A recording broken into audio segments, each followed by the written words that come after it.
Hey everybody, welcome back to the Holiday Show podcast. Aaron Nabu's here, and I'm joined by somebody that I've been wanting to get on the podcast for the longest time. I've been a guest on his podcast a couple of times, and I'm talking about Mr. Tim Ludy from the Entreprenerd Podcast. Welcome to the show, Tim. Hey, how's it going, man? Thanks for having me. We're at the San Diego Comic-Con 2019. And how's your con going so far? It's going pretty good, yeah. Everything I've hit everything I wanted to hit so far, and getting to see a lot of people, from past years. So that's always good. Nice. And you're an avid cosplayer, and this year you dressed as Dr. Doom. Yeah. I saw some of those the sort of the behind the scenes shots that you had posted. Why don't you talk about that a little bit, because a lot of work goes into your cosplays. Yeah, that was probably I started it in February, but the 90% of the work was done in the past 3 or 4 weeks. So it's always a crunch, and people say like when I'm canceling plans for the past 2 weeks, you should probably do more work ahead of time.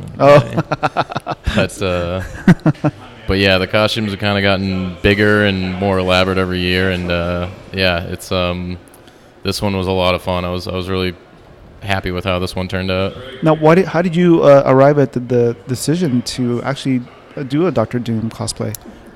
It had been on the list for a while. He's Fantastic Four is my favorite comic. Okay. And Doom's probably my favorite villain. One of the top favorite comic book characters, period. And he's just got a great look, and it's that mix of armor and the cape and the tunic. It's an awesome look, and I kind of always look for it's a costume that's going to be challenging to make and kind of elaborate. And so the armored part, I'm assuming that probably your Cable cosplay helped develop your Dr. Doom cosplay a little bit. Yeah, because I did the metal arm for Cable, and that was foam wrapped with a vinyl fabric to make it look metal. And this one I had planned to do just 100% foam, EVA foam armor throughout it. Yeah. And I went through the arms for this one. I built up a muscle suit, and there's actually 4 or 5 layers of the suit, because I initially planned to put EVA foam armor around them, more like medieval armor would be. And I didn't so I put a layer of felt to make it bigger, and then I put a layer of suede to go under the armor, and then I was putting on snaps and stuff to attach the armor. Didn't like how that looked, so on top of the suede, then I put a layer of foam, a layer of stretch fabric. So it's twice as much stuff as need to be there, but it's a process. Right. After all this time, how long have you been cosplaying now? I started when I started coming to Comic-Con 5 years ago. Oh, okay. And it was kind of one of those if you're gonna go, you gotta do everything. Now, did you cosplay your first year? Yeah, I did. Our group did the new Avengers. It was right after Age of Ultron came out, so we did Captain America, Black Widow, Scarlet Witch, that crew. Now, when you say we, who's in your group? So for the past 5 years, I've come with my sister Sarah, our friend Rob. That year we had my other sister Stephanie and our friend Lee. Stephanie made it the 1 year, and she hasn't been able to come back, and she was replaced. My mom actually comes. That's right. She's 3 years strong now. Oh, really? Yeah. Oh, wow. That's pretty cool. Yeah, so we got that's our core crew. Every once in a while we get another person pop in, but now San Diego Comic-Con celebrating their 50th anniversary this year. You've been going for 5 years. What are some things that you've noticed during those 5 years?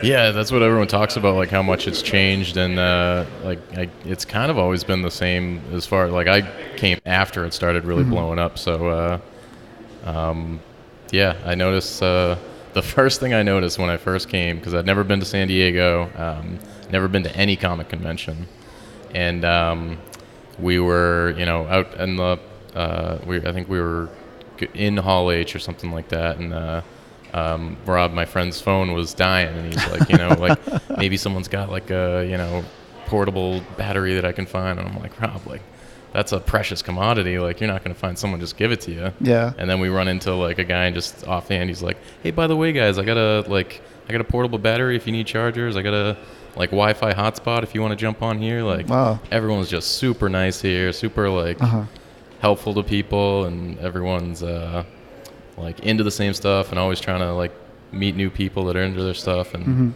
the vibe at Comic-Con was something right off the bat that was that's awesome. Very, very intoxicating. Yeah. You said San Diego Comic-Con was your first convention you ever went to. Wow. There are other cons in your area where you live in Boston, right? Yeah. Why didn't you go to those first? I'd never really I'd always been interested in conventions and like wasn't really sure what they were like, and I think San Diego had the most like press coverage where it'd be like, you know, for the 1 week a year you hear like, this is like breaking news out of San Diego, this is out, this is out, this is out. So you guys were able to get tickets your first try? Second try. We went 1 year that we tried, we didn't get it. Okay. We kept at it, and awesome. Yeah, since then we've had pretty good luck. That's good. That's good. You guys got your own, like your cosplay group is your buying group at the same time. Yeah, exactly. Now, this year's Comic-Con, what are some highlights so far? I know it's only the second day, but is there anything that sort of stood out to you so far? I hit the Agents of S.H.I.E.L.D. panel yesterday. That was a lot of fun. They're in the process of filming the series finale, so they were real emotional. They did like a retrospective of the whole series, and everyone, you know, there were tears shed, and that was a good one. Wow. Now, do you have a favorite character on Agents of S.H.I.E.L.D.? Yeah, I really like Fitz. Oh yeah, I like his character too. Yeah, because he goes through like. They put him through the most, like trauma almost, and you know he had some brain issues one season. He was evil one season, right. And the actor Ian De Castecker. I can never say his name either. Yeah. He just crushes. Like when they give him those real scenes, he crushes it. Growing up, I mean, all of our heroes have origin stories. What were you into when you were a kid? Yeah, I think it's a pretty common story nowadays that I hear. Like, because I was into like Fantastic Four was my big comic book. Into a lot of superhero shows, and I was reminiscing yesterday about all the '90s, like Ninja Turtles, and all that stuff, and then. In kind of your teenage years, I did less. I stopped reading comic books. I did less of that stuff, and then into the 20s, it started to come back and now reemerge. Was there a moment that sort of that you can recall that sort of was the defining moment for you to come back to comics? I can't think of a specific moment. It was probably hanging out with more people that are into comics, and other friends admitting that they're still reading, and kind of starting with like the big event comics, like, oh, you gotta read Secret Wars, you gotta read Civil War, and then kind of eventually just like, all right, I gotta start picking up like everything. We hung out on Wednesday night, and I learned that you are a pretty avid D&D player. Oh yeah. Why don't you go into that too a little bit, because I've never played D&D, so I'm curious about it. Yeah, that's another one that I think it's similar to like the comic books where it's become more mainstream, and I'd always been interested in playing and curious, and shows like Critical Role and Harmon Quest and stuff like that kind of showed you what it could be. So about a year and a half ago is when I started playing, and none of my friends I think one of my friends had played one adventure, and he was like, yeah, like everyone else was really experienced, I didn't really get it. And so other than that, nobody had ever played. We picked up all the core rule books and sat down for a 3 or 4 hour adventure, and the 5 of us have been playing once a week for ever since basically the past year and a half. That's pretty cool. And but not all of you are sort of in the same city though, right? You guys have a few people that are not near you, or? We're spread out all around Massachusetts. Okay. So Quincy, Billerica, Tewksbury, Worcester. So we play online. So how, when you say play online, what does that mean? Like, how do you guys interact? Yeah, so there's we use like Google Hangouts just to see each other and talk to each other. And for a while that was all we did, and then Roll20 is a cool app that you can like sign everyone in, and there's maps, and you can move your tokens around, and if you want to get like real complicated, you can create different stuff for some cool stuff. So that adds another element to it. Nice. And you guys are consistently playing every week, or? Yeah. So we try to play once a week just for a couple hours, and most of the people dungeon master, and get a chance to like kind of go through their story, and then the next person goes, and it's been good to a year and a half in, we're kind of starting to move away from like, so you can do like one-shot campaigns where it's just like sitting down for 3-4 hours, that's the story, like, and then that's it. And lately we've been moving more into like 3-month stories. Oh, wow. And kind of and now that we're further into it, those stories are starting to like develop and pay off, and you can develop your characters, and I think we're at the point where we're seeing another like level of the game come out where it's, sweet, like it gets richer and richer as the more you play. Right. I'm guessing the strength of the game, or one of the more fascinating aspects of it is the storytelling part. All of you take turns being the dungeon master. Yeah, there's one player that's just like, I'm a player, like not interested. Yeah. And I think some of the others, maybe are less interested. They want to dabble in the dungeon mastering, they prefer playing. But yeah, I love the dungeon mastering because it is like that storytelling opportunity. Like, and some of the group are more like love the combat. It's like more of a video game where you've got your character and you're in action. Some people like the role play. We're just kind of goofing around, and there's kind of something for everyone, and mixing the styles and figuring out what like keeping everyone happy with the game that we're playing is fun. Have you finished the latest season of Stranger Things? Oh yeah. Oh, okay. There's that scene where like Will sort of like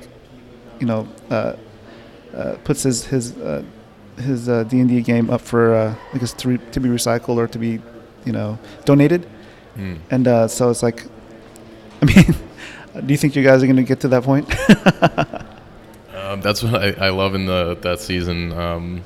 He's like there's several moments where he's like, "Can we play D&D now?" yeah.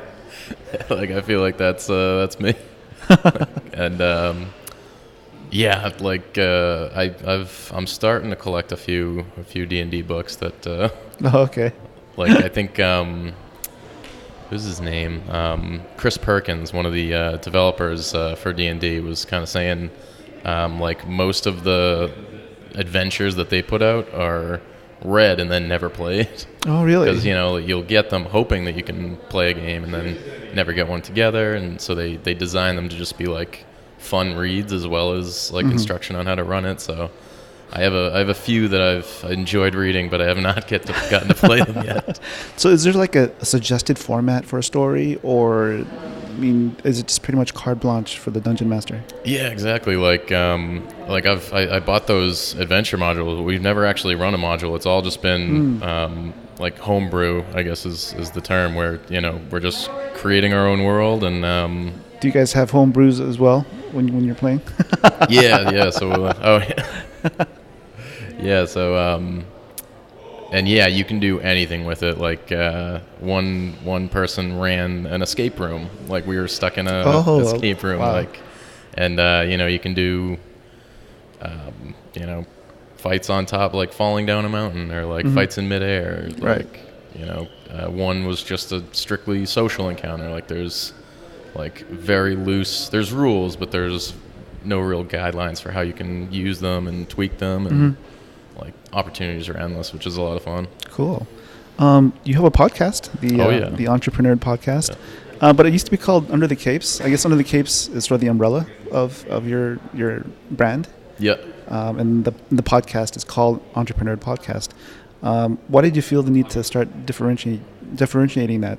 Yeah, so I initially started as Under the Capes because I wanted like something that would say like interviewing people and getting under the like learning more about heroes in the geek community, but could also be associated with cosplay and just normal geeky stuff. So I can dabble in everything because I want to do way too many things. Right. But then, and it worked for that, but then it kind of, I didn't feel like it was descriptive enough of the podcast where, Under the Capes, I want the name to say, it's a show for people who want to start a geek business and have practical business advice from geeks, where like I listen to a lot of like Pat Flynn podcasts and Tim Ferriss, where like that kind of advice, but from other geeks and like more niche geek advice. So I think the Entreprenerd Podcast kind of like immediately says that. That's perfect. Frankly, I'm surprised you didn't start with that one first. But but that just proves the point where you just have to just learn as you go, and it's all about making adjustments along the way, because you may start one way, and after some trial and error, you gotta, maybe that's not working. I gotta tweak this a little bit, especially after the wide variety of guests that you've had. Maybe you've had cosplayers, you've had writers, you'd have business people. We both had Rob Sokowitz on our podcast. So yeah, I think you concentrating on the entrepreneur part of it is really beneficial for people that we're here, especially at San Diego Comic-Con, because sure, it's fun to cosplay, but it'd be cool to monetize it somehow, at least a little bit, to cover your costs, at least, right? And that goes for anybody's fandom. And I don't know about how you feel about like the numbers you may have or anything like that, but people have asked me, you've been doing the podcast for 3 years now. Are you making any money? And I kind of smile and said, no, not really. And then some people say, then why are you still doing it? And then I tell them, in the beginning I was kind of concerned that what's the threshold, the numbers that we should have. But then what happened was, after getting a few interviews under our belt, we got to know a lot of these independent creators, and later on in the line, a few months, maybe a year later, I'll meet somebody at a convention, a listener, and they'll say, "Hey, thanks for that episode with, say, David Pepose or even Ryland Grant or my friend Jason Inman and his wife Ashley Victoria Robinson. I listened to that podcast and I ended up getting their book." So to me, the only number that matters is one. The one person that you can, inform and sort of get them to look at something that you recommended, and if they think it's cool, then they buy it and make a purchase, then hey, I think that's what it's all about for me anyway. So I don't know how you feel about that. That's what it always surprises me when I hear someone like, oh, I love this episode, or I just started listening. I'm like, yeah, really, like I know people are listening, but it's kind of like a weird concept, because like it's like you said, it's all about the one where it's I do it, so I like that even if one other person can get it, but the really, like, I'm also like, I love getting the advice from people, and I'm asking like questions that I want the answers to, and like that's why I keep experimenting with the business, because like every episode someone's like, oh, you're not on YouTube, like you got to put your episodes up, like I know so and so does it, and like I'm like, oh, I got to try that now, like and it's also, sure, we have I think we have a noble goal and mission to put the spotlight on independent creators. But at the same time, it's also selfish for me, because one day I want to put out my own, say, book or comic book or something creative. I want to put out eventually. So each person I interview, every writer, every artist, I'm gleaning something from them that hopefully I can use somewhere down the line. And I'm assuming that's the same for you when you talk to these entrepreneurs, and you sort of, I mean, that's the focus of your podcast. Yeah, and it's I've always kind of assumed that I will start another thing after this, Right. or during this, or whatever, and like I'm getting all the education I need, and hopefully one other person's also getting that education. But yeah, like I've talked to a few people who it's like have done a project and it was, you know, mildly successful or maybe not even successful at all, and then through learning, like their next project is wildly successful, and they've got the lessons, they've got the community behind them, like, so that's definitely that's been a fun learning experience so far. Yeah, and also for me, it's like hallh.com started out as a blog. You know, we used to, you know, try to write articles and blog posts, but we found out that, you know, we were working full time. It's like sometimes it's hard to come up with you know, blog posts on a consistent basis, and I found it easier to just record ourselves just talking, and then post it. You know, but at the same time, you know, for myself, I'm a bit, you know, introverted, and it took a while for me to adjust to actively trying to pursue a conversation with somebody, you know, or say, hey, you know, hi, my name's, you know, Aaron Nabus. I'm from the Hall H Show podcast. I like your stuff. I know you're busy right now, but maybe after the show or at a later time we can meet up for a podcast. You know, it took some practice to get comfortable enough to initiate that contact with the creator. You know, but now it's definitely more easier now. But I still have that. To be honest, I still have a little bit of an apprehension just asking people for something, or you know, just because, one, I don't want to get in the way of them making money, you know, and two, I'm just usually I'm pretty reserved naturally, so I'm more of I'd rather be by myself most of the time. Yeah. So, but I have found out that I do enjoy engaging with people.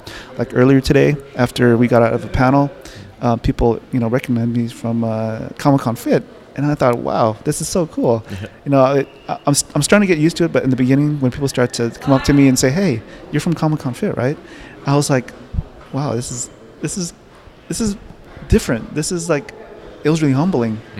It took a while for me to sort of get used to that feeling, because, you know, I'm just a regular dude, just, you know, just documenting what I'm doing. When I started to realize that I'm having an effect on all these different people, then that just doubly made me aware that, you know, I better make sure that I'm responsible of what I'm doing, just to be more cognizant of what I put out. And I can't just say whatever I want sometimes, you know, just because that can be misconstrued. Yeah, especially Comic-Con Fit, like people are, you know, following fitness. Right. And I never portray myself as a fitness expert. You know, if I ever do something where I say, if I post something like a workout regimen or something nutritional, I'll always try to put a disclaimer saying I'm not professional, or you should talk to a doctor or a nutritionist, you know, to make sure this is something that'll work for you. So, and that's something that I'll have to be careful about, because I do want to build out the Comic-Con Fit brand a little bit more. Yeah. Because you mentioned Pat Flynn a little bit earlier. I remember, I think it was a couple of years ago. I think you had messaged me about Pat Flynn's how to build your brand in a week or something like that. There's a little challenge that Pat Flynn created, and so I did that with the Comic-Con Fit brand. I actually changed it from SDCC Fit to Comic-Con Fit, just because I wanted to have it more broad. Yeah. So, and I got it to the point where I got the website done pretty quickly. I had mapped out what kind of content I wanted to do, but then that was it. So to be honest, I got busy with Hall H stuff, with work and my other freelance stuff. So it got put on the back burner, and that's just life. But I do want to get back to making it more of a resource for people out there, so they have something to refer to. I'll definitely probably talk to Jared about what kind of content he might think would be useful, because I go on his site every so often just to see what he's posted, and it's a wealth of information. So that's definitely something that's I'm planning to do. Yeah, and the Comic-Con Fit is a very like Pat Flynn type brand, because it's like he's all about like just sharing his own journey, providing a little advice, and the biggest thing for me, I think, is just seeing him do it is so motivating. Like, right. I gotta get to work. He's like he's doing a million things. Like, I could do it too. Exactly. It's funny you mention that, because one of the people that I met at the panel, after the panel, he came up to me and said, "Dude, thank you. I lost 20 pounds." I'm like, "Whoa, congratulations. That's good for you." I was so happy to meet him, and that he put the effort to try and get better shape.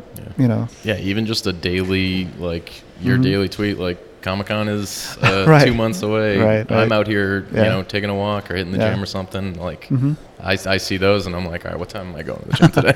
and then other people take out the baton too, like Sully from Nerd Foo, and he's been posting a lot of his Comic-Con Fit tweets, and so that's pretty cool. I mean, we don't have a big community yet, but the community that we have, it seems like everybody's so supportive of each other.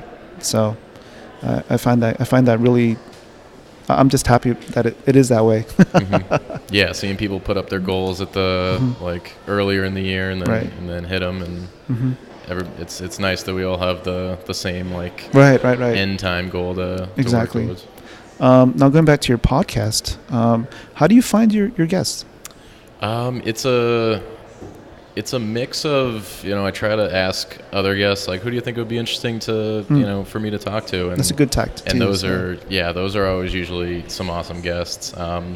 It's mostly like stuff that I'm listening to or watching, or like in the past year, I've probably like guests or listeners could probably see what I'm doing based on my guests. Like in the past year, I've had like 5 or 6 D&D related guests on, because I started listening to the podcast and reading the modules and having the authors on.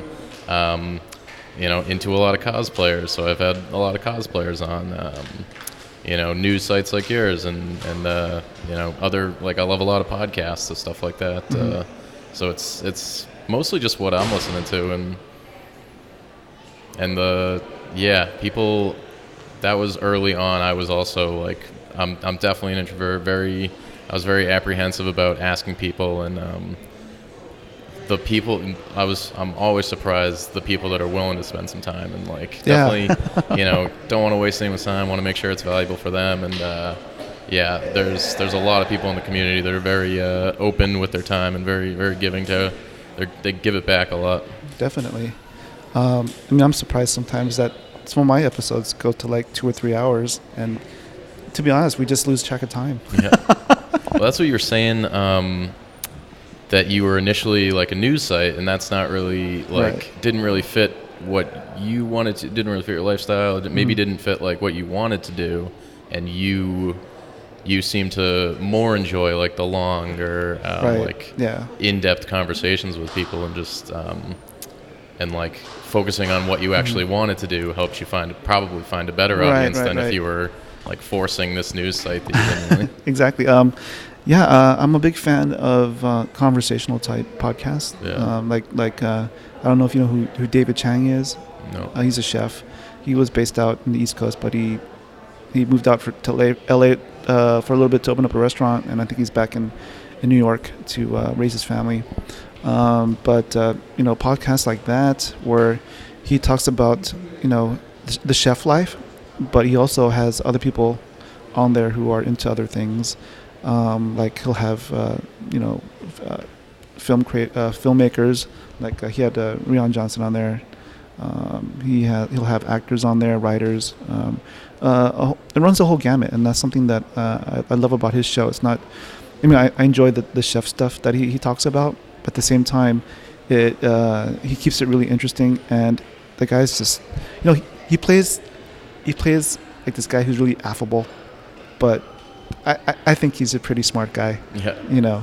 But I think that's also part of his charm, and he's able to talk with these people for an extended amount of time, with it still being interesting. Much like how Joe Rogan's show is. I mean, some of his shows go 3 hours pretty easily, and they go off the script so much. It's like, in the beginning, I was like, man, how do they do that? How does he just keep on talking about random things for 3 hours? And I was like so impressed. Yeah. And it made for good listening material for my long walks. So it kind of just they kind of went hand in hand. Yeah. So, and then it wasn't until like my episodes sometimes went to 3 hours, and I was like, I guess that's what it is. You just lose track of time, and if you can find a way to sort of engage with your guests somehow, it'll just flow. And I worry about one day I'll have a guest where it's like I'll have to work really hard to keep the conversation flowing. But so far, all my guests have been pretty good about us having a good pitch and catch session. So I don't know I don't know if you've ever faced that sort of problem where there's like a big lull and you have to sort of scramble for something to talk about. Yeah, I've had a few where it's a little some people you'll plan for 5 to 10 questions, and they'll go off on a 20-minute tangent per question, and you're like, perfect, right. I'll let you go. And then some people, it'll be a minute per question, and you're kind of like, we're at the 10-minute mark and I got nothing left. Right. It's like I try to avoid yes or no questions, Yeah. And when stuff doesn't really generate a longer conversation, those can get tricky. But for the most part, I think the conversation reveals new questions and new avenues you can go down. And I experiment with different lengths and different kind of focuses, because I like longer podcasts, and for certain things, I like just diving into a 2-3 hour conversation. Yeah. And then there are a lot of business podcasts that I like that they're 30-45 minutes. They have one specific topic that they're going to cover. They're going to help you out with it, and then go from there.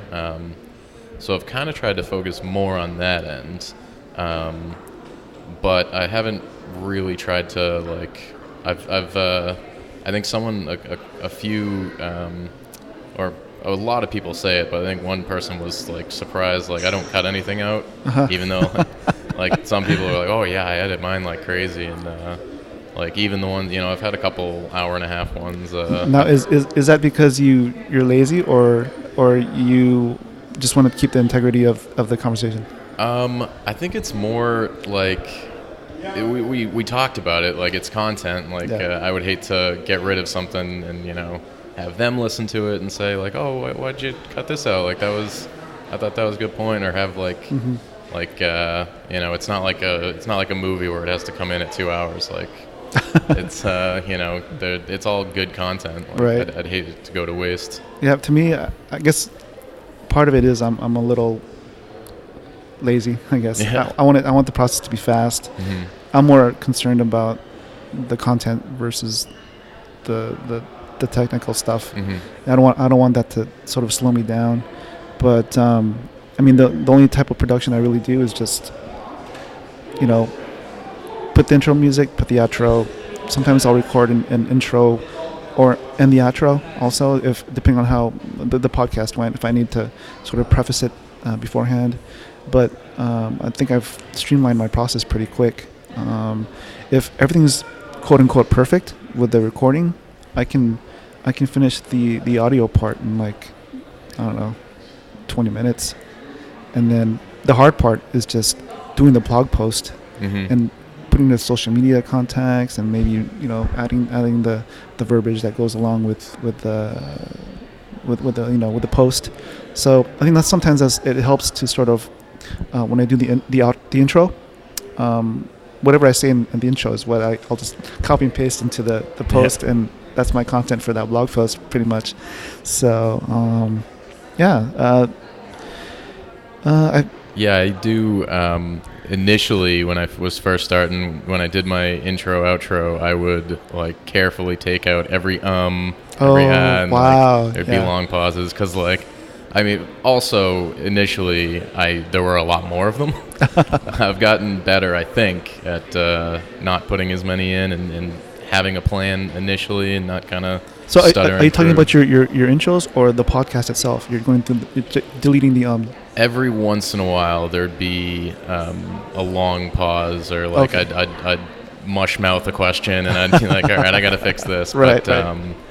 Now I do go through the whole podcast and cut out like any background noise that might need to be out, or if there's more than like a 2-second pause between a question and an answer and a question, like the next question, I'll remove that and kind of keep things a little bit tighter, but I don't get rid of any of the actual speaking. Right.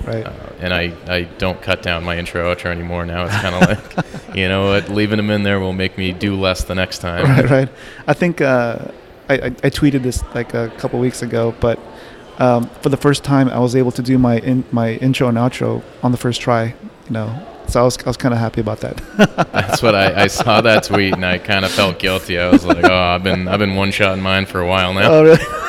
I started doing like 4 or 5 takes, and now it's just kind of like, I got the information out there. Nice. Production-wise, what kind of software do you use to put your podcast together? So Pat Flynn, again, was real helpful with that. He recommended the Audio Technica 2100, which I think is what we're rocking on here. Yep. And then I do need to upgrade because I just use the USB version of it, just right into the computer. So I don't have a soundboard or anything like that, which I know definitely would definitely result in higher quality audio. So are you going to get like a Scarlett or a what kind of mixer were you going to get? What do you recommend? Well, I think I saw Pat actually use a Scarlett recently on his trip to Hawaii. Yeah. And I think that's a pretty popular one that people use. So I think that may be an option. And I was thinking about that too, because I do notice that the sound is a little bit different. When I plug in the USB mic to my computer, versus like say when we're recording on my Zoom H6 right now.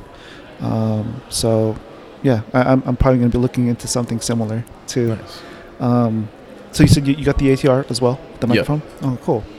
And the thing I like about the ATR is that it can go both USB and XLR. So it's pretty flexible that way, and it's pretty affordable too. I remember back in the day it was like maybe maybe under $70, but I think it may be a little bit more expensive now. But I don't know how much you got yours for. Yeah, I actually got mine like 3 years before I started the podcast. Oh wow, okay. Because I had to do a recording for work. I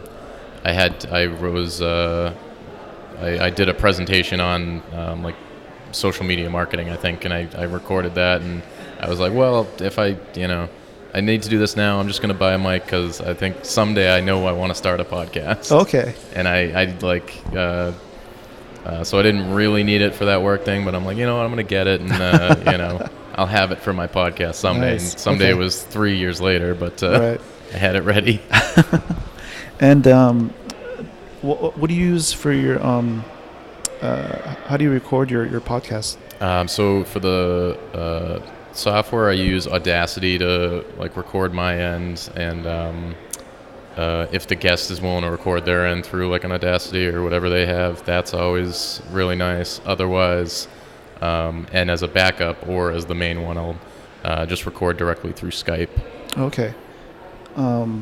Now, you said you used to use Pamela or... Yeah. Okay. Yeah, Pamela Call Recorder was like a third-party Skype plugin, but Skype actually now, they updated, I think a few months ago, where you can record directly through Skype. They have it it as a feature in their software now. So I'll have to take a look at that because, every so often I do record on Skype, but it's been a while since my last one. So that's what I've been debating, getting like a GoToMeeting or something like that, where I can just send a guest a link and they can just sign in and automatically record it and make it a lot easier for the guest, because some people haven't used Skype in 10 years and that's crazy.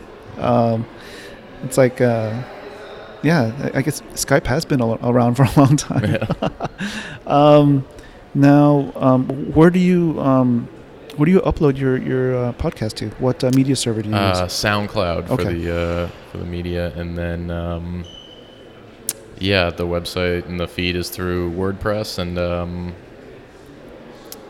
I think that's all I use. I remember I was trying to start a podcast back in like 2008 or something, and I just could not figure it out. Oh, yeah. For our audience, when you end up doing a podcast, websites reside on a web server, but you actually have to upload the audio part, the audio file of your podcast to a media server. So that's something separate. Yeah. So you host on SoundCloud, and that costs, I think, like $15 a month or something like that. Or like Libsyn, I think, is another option. That's the one I use. That's one you use. Yeah. And then you can just easily, wherever your blog is, or the RSS feed, or I think it will create an RSS feed through that. And that's the address you use to like submit to, iTunes and Stitcher and SoundCloud and Spotify, and get your podcast out that way. Mm-hmm. Now, your 9 to 5 is a social media marketing. Content marketing. Yeah, so marketing. We do blogs, emails, websites, that kind of stuff. Mm-hmm. And you're pretty much independent right now? Yeah. So I started an agency 3 years ago, and a small team of writers that should handle all of it, but I end up getting in there myself. What is it like being the boss? I'm a pretty rough boss. I make myself work a lot of late nights, and I give myself a vacation once a year though, and come here. And why did you decide to go off on your own? I think the company I was at before was a marketing agency, and I've been in marketing agencies since starting, and that agency worked with a lot of freelance writers, and it actually became a platform for connecting writers to companies. So I was the community manager there, so I was basically talking to freelance writers all day long, and some of them would be like, yeah, I'll get you that, like, FYI, I'm in the Thailand time zone right now. I'm right. Over here for 2 months. Oh, wow. And, people, I kind of got the bug of, like, the freedom that affords you of, setting your own hours, doing all that, and kind of, that was very appealing. Now, were you a writer by trade? Is that what you? Yeah, so I started, so I've been a writer, like in the marketing technical side of things for maybe a decade now. Okay. So. And for me, I found graphic design after probably 5 years of trying to find what I wanted to do. I went into college as a business major, but I spent more time partying and then having fun. It wasn't until I had my own small business with a friend of mine while we were still in college, and then I ended up doing the marketing and the ads and all that stuff. Really rudimentary design. I would never share what I did back then. But and then one of my employees said, "Hey, I'm going to be going to a graphic design school in a couple of months." And then I looked into it. I ended up starting before he did. So, I'm glad. That was one of the best decisions I ever made. I just wish I would have found it earlier. Was writing something that you picked right off the bat going to college, and that's what you wanted to do? No, I went for marketing, and it just kind of happened that was the first internship I got out of like junior college or whatever it was. They needed writing, and that was, some real bad writing. And just kind of went from there. It's I've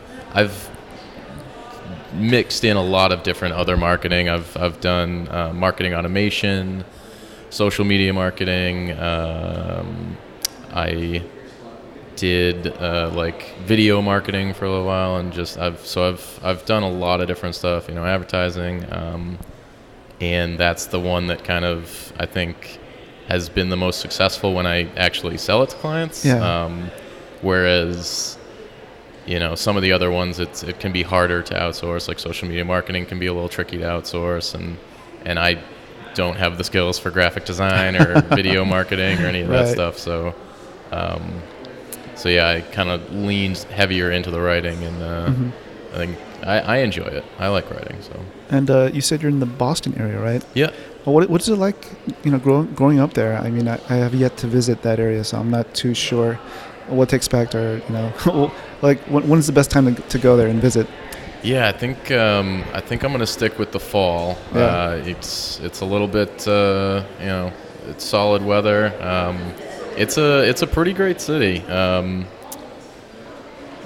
like we were talking earlier about whether you'd want seasons, because you guys got 70 and sunny all year round, and pretty much. It's 100 back in Massachusetts today, and it'll be 0 in 6 months' time. Crazy. Growing up, were there a lot of comic book stores near you? There was That's Entertainment in Worcester was my main comic book shop. Are they still around? Yeah. Okay, that's good. And just a solid shop. That's I pop in every once in a while there, and it's. Are there any other fandoms that you're into? Harry Potter was a big one for me. Okay. And I guess still is. Are you playing the new Harry Potter game by Niantic? No, I haven't. I heard it's pretty good though. Yeah. I know they've got a panel at some point this weekend. It didn't get upgraded to Hall H like the Pokemon Go one did. But I'm sure that'll be pretty packed. Besides Harry Potter, anything else? I'm huge into the Marvel. That's definitely got to be number one for me. Let's see. I love the D&D. Love all the like the Arrowverse shows, Supernatural. I was big into Animorphs as a kid. Since you're a big Marvel guy, and I guess Fantastic Four is your favorite, if they were to redo the movie, who would you cast as a Fantastic Four? That's what I like. I like the fan castings that are going around with John Krasinski and Emily Blunt. I think that would be a good Mr. Fantastic and Sue Storm. Just add a little gray to his temples. Right, yeah. And he's kind of got that, like people put out like John Hamm a while ago, which I think they probably want to go a little bit younger now. I remember for a while he was touted as Batman for I think a lot of people were picking him.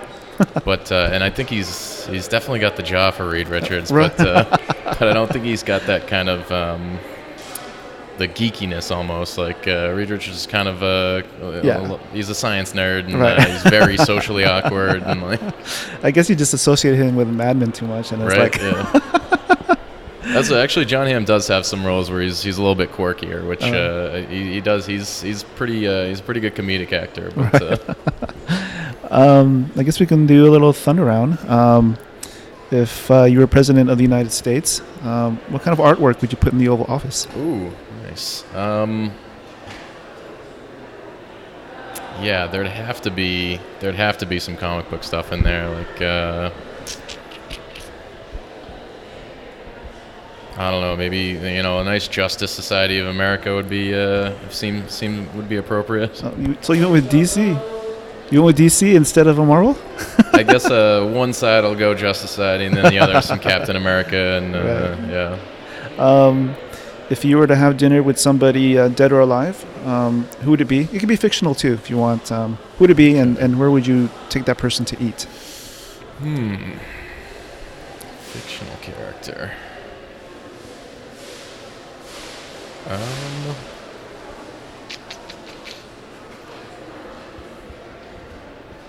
We'll go. That's a tough one. There's a lot of options out there.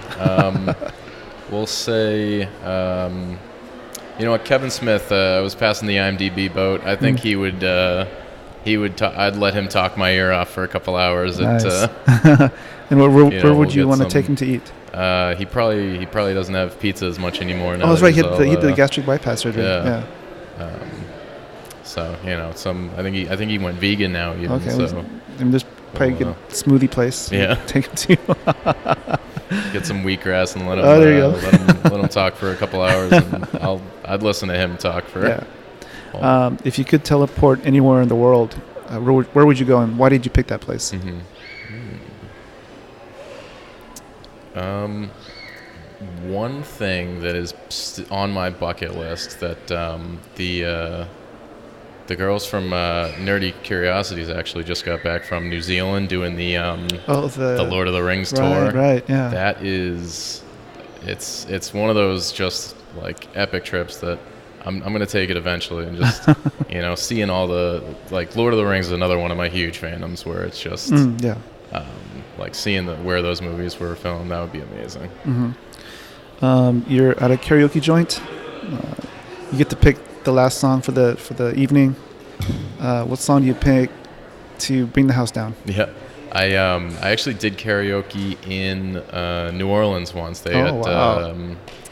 I forget the name of the place, like Alley Cats or something like that, and they got like. That's a good name for a karaoke place, right? Yeah. And they got hype people on the mic to sing it up, and like full stage and light show, and I sang Summer of '69, and just absolutely like crushed it. I'm not gonna lie. There's video proof. Of, Is there? Okay. I'm pulling crowds. Everyone's cheering, and then actually watched the video with sound on, and I was terrible. Oh wow. Luckily, it was 2 a.m. Everyone was drunk and loved me for whatever reason. But I don't know what. There must have been one person in the crowd thinking like, "Wow, this. What is everyone thinking? Like, this guy's terrible." That's funny. If I'm going to borrow this question from my friend Kenny Rotter from Dumbbells and Dragons. What's one mundane superpower you wish you had?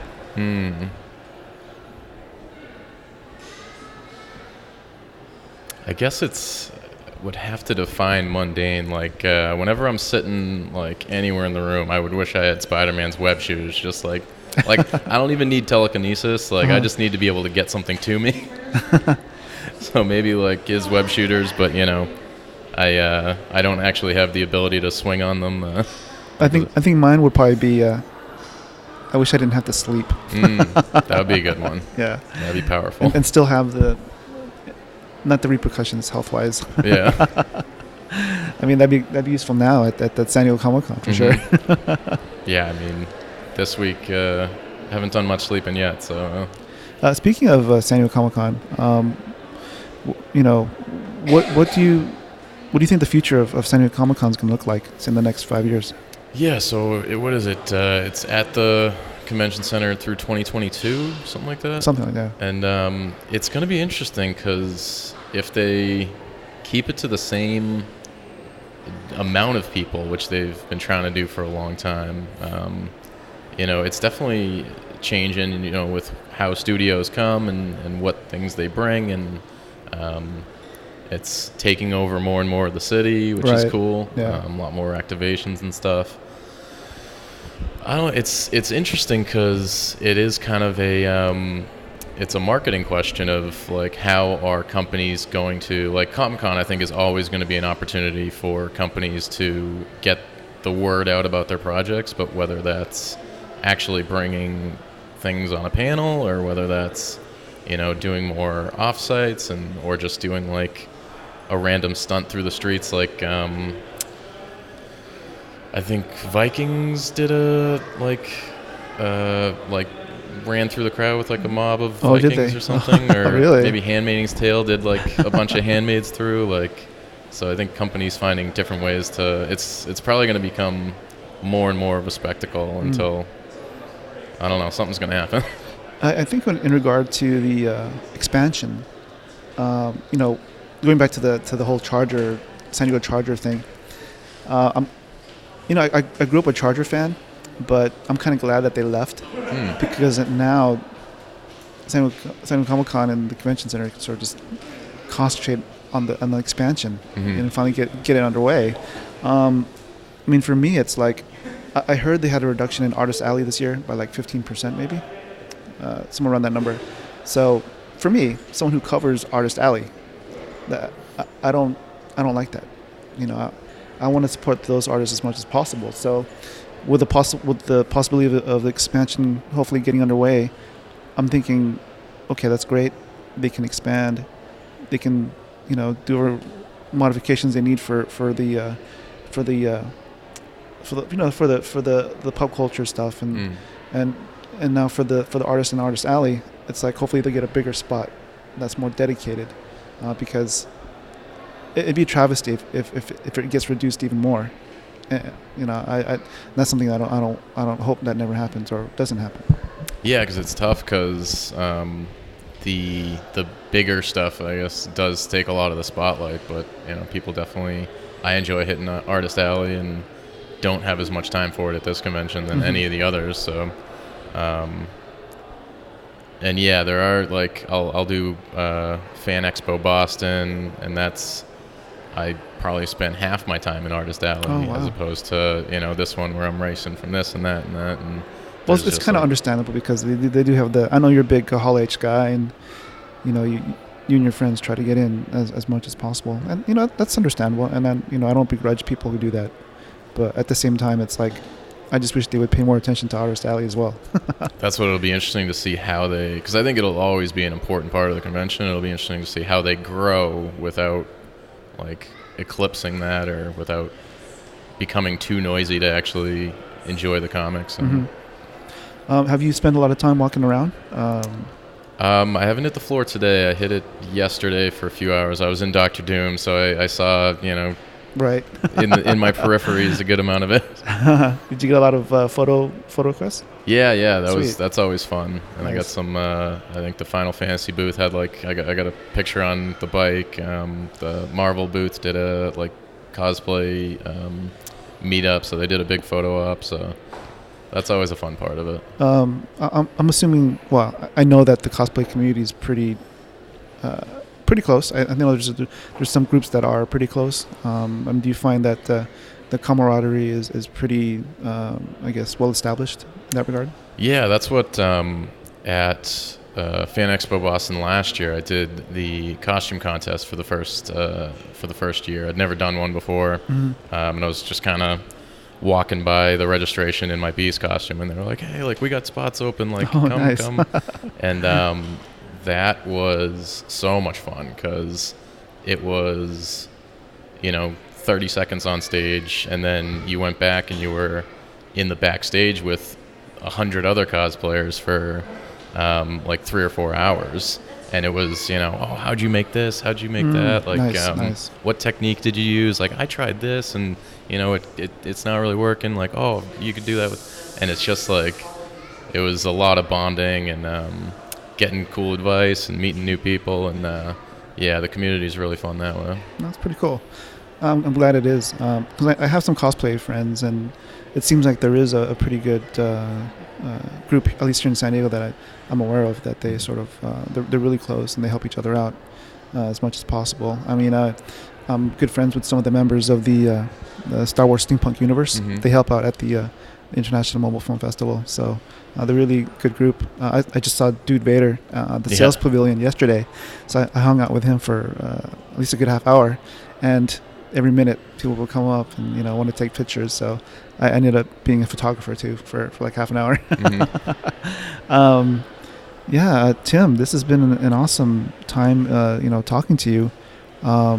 Is there anything that what's your next cosplay that you're going to be working on?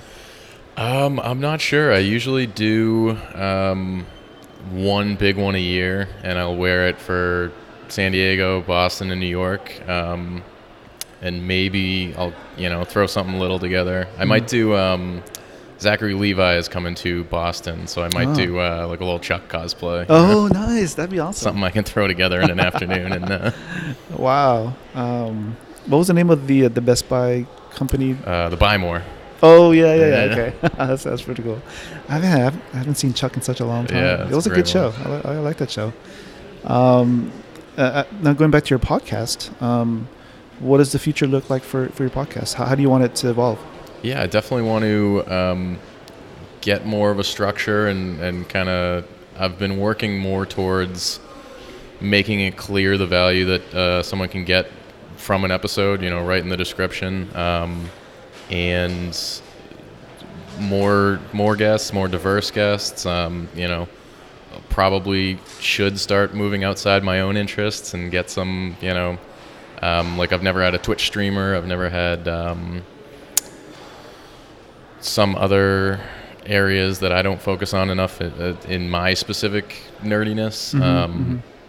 And yeah, I'd like to expand in different content directions. Putting out more short snippets on social media, and I think soon I'm going to be expanding into. I'm going to be doing a panel at Boston Comic Con. Oh, sweet! Trying to experiment with different stuff. What's your panel going to be about? So it is turning your geeky passion into an entrepreneur business. Okay. So I'll have some other geeky business builders on there and kind of talk about how people can do it, and similar to the podcast. And yeah, that should be a lot of fun. Hopefully get some specific questions from people and learn what people are actually struggling with, which I think will help with the podcast overall too. How was the pitching process for your panel? It was surprisingly easy. I was working with Robin Bates from Coaching for Geeks, which is a really great site and Facebook group that's kind of like a supportive community. And I mentioned, I've always wanted to do a panel. And he's like, well, then submit it. And I wrote up a 200-word blurb about what the panel was going to be about. Nice. Emailed that to them, and they were for it. And it was that easy to just kind of like dive in. And that's definitely there's a lot of things I've been hesitant to get started with, and you just kind of gotta dive in and figure it out as you go. How big of a con is Boston? There's about 50,000, maybe 60,000 at this point. That's a good number. Yeah, it's a fun con. Nice. Yeah, Fan Expo took it over 3 years ago, 3 years ago, and it's grown a lot since then. How many days? 3 days. 3 days. Okay, cool. It's like a WonderCon almost. Yeah. I don't think it's reached that height. I think WonderCon still got it beat, but probably only by maybe 20,000, 30,000. I don't know. I think WonderCon's probably in 80,000, if that. Yeah. But to me, it's funny when they show San Diego Comic-Con's numbers of like say 130,000 or so. To me, it usually feels like it's more than what they're actually saying. So, because when you think about how they say New York Comic Con is like 300,000, like, really? Is that really that much of a difference in attendance? Yeah, because New York feels smaller almost because San Diego kind of takes over the whole city and like. Are there any other cons, say, globally that you want to check out? I'm trying to think of the name. There was MCM London. Sounds like it would be a fun one. Yeah. Speaking about the UK, there's one called Thought Bubble that I want to check out. Yeah. I don't know if you're familiar with Poster Posse. Nope. They're like a poster group. They're based here, but they have a lot of artists globally that's on their sort of their group. But they were at Thought Bubble one year, and I think Leonard Sultana had met some of them, and they just do awesome work. They started out as a tribute group, so each time, like, say, a movie came out, like I think the first movie that they ever did a tribute project for was it Z? The zombie one with Brad Pitt? Is that what it's called? World War Z. Yeah, World War Z. Yeah. That's the first movie that they did a tribute project for, and then it just escalated from there, from like the the first Guardians of the Galaxy movie. Like they got to meet James Gunn, like my friend Orlando Arocena, and the guy that started Poster Posse, Don Thompson. So and now they're actually doing official licensed work for a lot of the movie studios now. Oh yeah, I've seen Orlando Aracena's work. He did the Ready Player One poster, right? Yeah, he's done a ton. Like he did the Phoenix one. Yeah. For I think it was WonderCon. Well, with Orlando, I said this on the last podcast, but I'm just so impressed with his work. I consider him like the vector god. Yeah. And what vectors are, most people are, when they look at like photos and images like that are similar to that, those are what we call raster images. Vector images are images that they sort of use mathematically calculated lines and points. So raster images, when you scale them larger, they lose quality. But with vector images, it doesn't matter how you scale them. They can be as large as a planet, but they'll still have the same quality, So that's what Orlando specializes in, and what reasonably good vector artists can do in 6 days. I'm not exaggerating when I say that Orlando can do in like 6 hours. Yeah. So he's just that fast and that technically good that he'll share his process shots. Yeah, when he breaks down how he builds it out, that's I'm like awesome. I'm like, wow. I'm like so blown away. I'm so blown away. Like the reason why Orlando is sort of special to me anyway is that one, he's a good guy. I've gotten to know him. But when we first started HallH.com, we were looking for what's going to be our niche. What are we going to do? What's our why? And because right off the bat, there's no way we can compete with the larger media houses out there. So I kind of just started when we were looking for content. I just started looking. Okay, maybe we'll just concentrate on like creatives. And I kid you not, Orlando was one of the first ones that I came across because I think one of the first Planet of the Apes movies came out, and he had done this one piece that was just like crazy good, and I was like, wow. So I shared it on all our social media, and then I think it was one of the first blog posts that we ever posted, and from then on we've been big supporters of him and Poster Posse. So and that sort of helped solidify what our why was, how we were going to concentrate and put the spotlight on independent artists and emerging talent. So that's pretty much our MO. Yeah, having that mission is really important. I mean, how would you distill your mission, like succinctly, into like a statement? Or I think I'd like to make it look easy to start a passion project for nerds, because I think especially coming to Comic-Con, it really struck as like everyone is so passionate about this kind of stuff. They either are doing something or they'd want to, but like people assume it's gonna be really complicated to get a website up, or to grow a following, or if people can understand that if you put the work in, like it doesn't have to be difficult. It's a lot of work, but it doesn't have to. You can do it. Right. And I think going back to how like the cosplay community seems to be willing to help each other out. The same thing can be said about our content creators within the pop culture sphere. Like both you and me. I mean, we have a pretty good relationship, and I'm sure if I ever encountered something that I had a question about, I know I can come to you, and you'd be willing to help me out if you knew the answers or point me in the right direction. So I think when it comes to the pop culture content creators that we know, the bloggers and other podcasts, it seems like we have a good rapport with each other.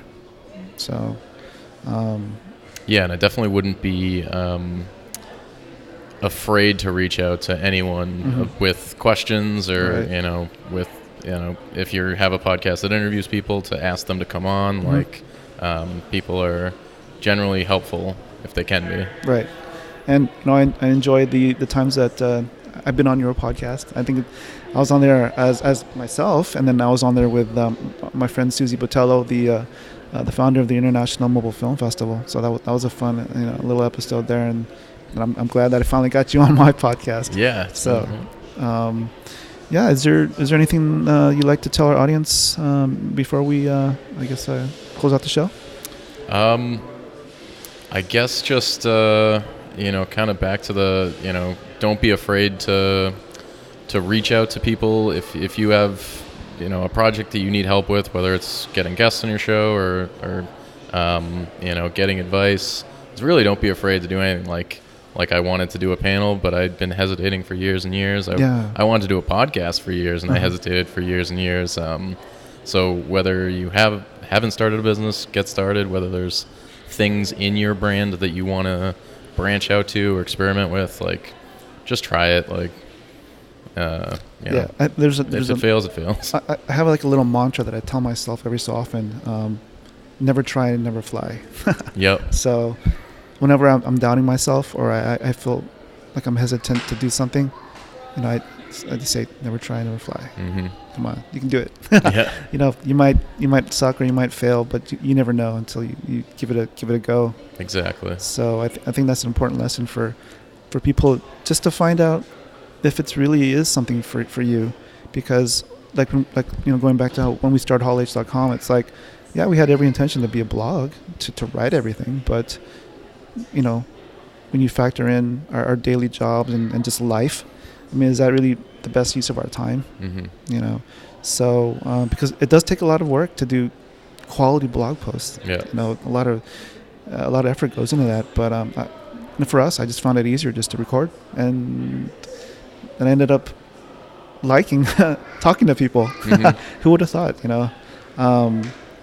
It's I guess I enjoy talking one-on-one, but in social settings, I'm I'd rather be doing something else, I guess. Yeah.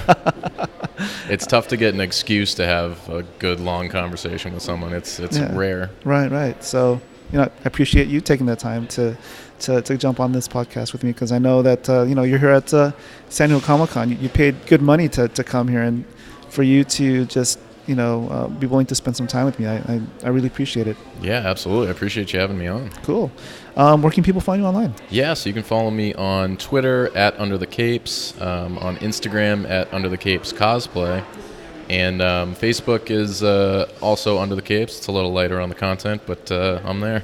Cool. And underthecapes.com. Cool. And the podcast, Entreprenerd Podcast, on iTunes, Stitcher, Spotify, wherever. I wonder if we're missing any other platforms we should be putting our podcast on. Yeah, I submitted mine to dozens when it first came out. Uh-huh. Most of them just use iTunes, but some of them are right. Cool. Well, thank you so much, Tim. Look forward to our next conversation, and enjoy the rest of San Diego Comic-Con. All right, thank you. Cool. Peace, cheers, and talk to you later.